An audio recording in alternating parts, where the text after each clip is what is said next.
Hello Mr. Andy. So today I will read transcript for how false information spread. I hope it goes well. Wish me luck. Hi everyone. On today's Teach Time podcast, we're lucky to have Sam Wogan, a well-known digital journalist with us.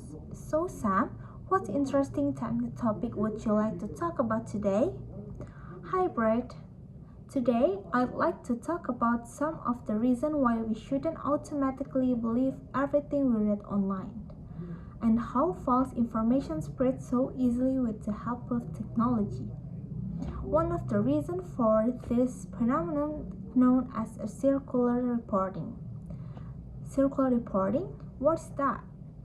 Well, it's basically reports which are passed on other reports rather than on the primary evidence or source.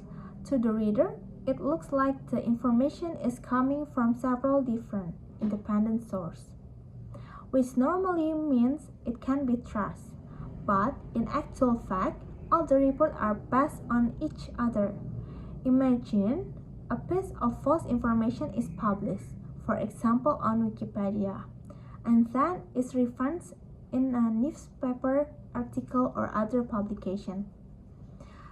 Then, in turn, the original Wikipedia entry references or quotes the article as validation that the information is true. In a nutshell, it's the confirmation or false information by more one publication. Okay, let me see if I understood this correctly. So, someone writes article on Wikipedia which contains some false information. That's right. False information which is not referenced or checked and is no way as obvious as being false.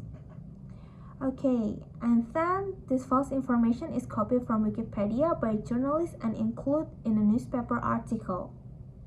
Yes, or other type of article as if it were true information. And then Wikipedia refers the newspaper article which verifies the information in the original Wikipedia article as being true. That's right, and sometimes it's not just one newspaper article that cites the false information. Several publications might include it, and it becomes very difficult to prove that the original information is false. Let me give you an example. A few years ago, a 17-year-old American student was on holiday with his family in Brazil. He spotted that he believed to be at fault, but which was, in the fact, at the type Brazilian reckon called a coati. When the boy got home after his holiday, he went online and changed the Wikipedia entry by adding the name Brazilian at fault to the information on the article as a sort of joke. And then he forgot about it and thought nothing more of it. However, what started to happen was the article and blogs began to quote the information from Wikipedia, and then those articles were the report as evidence in Wikipedia. And those articles were the report as the Wikipedia. Before long, everyone was talking about the Brazilian at first, as if it were factual information. So, when the information made its way from Wikipedia page into a published article, the article could be spreading false information without ever realizing it. Exactly. It makes you wonder how many hoax initiated by people in the way has ended up as truth in many people's minds just because people copy and paste vandalize Wikipedia page. That's not to say that all information on Wikipedia is false. By any means, there are a ton of really valid information there, and it's just constantly being updated, and many people consider it to be most updated and unbiased encyclopedia in the world. However, it is the open structure of Wikipedia, compared to a traditional encyclopedia which makes it target to be tampered with. So, we just have to be aware that there are many there may be a certain amount of inaccuracy on Wikipedia. Yes, and it's also worth mentioning that circular reporting is not just restricted to harmless information like the Brazilian advert, isn't it? No. For example, some time ago, claims the curtain vaccine could cause autism in children were published in a prestigious medical publication by a British surgeon.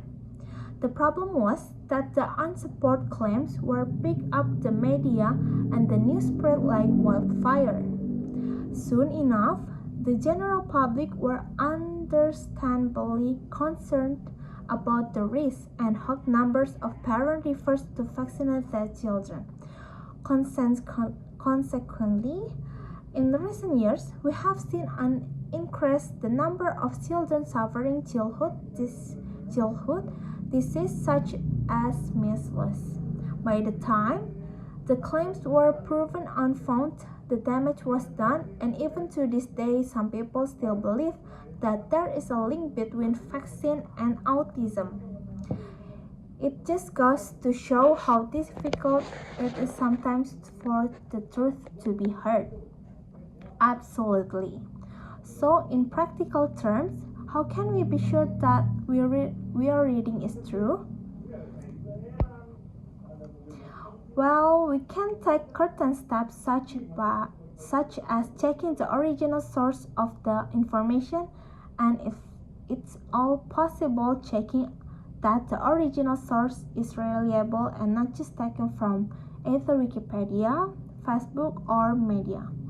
Right, so we need to be a little more critical and not just believe everything we read online. That's right. Also, it's difficult because we want information quickly and immediately, so it's not always feasible to spend time by checking the source of information, even though we should certainly try and reflect on the information and decide ourselves if we think it's true or not.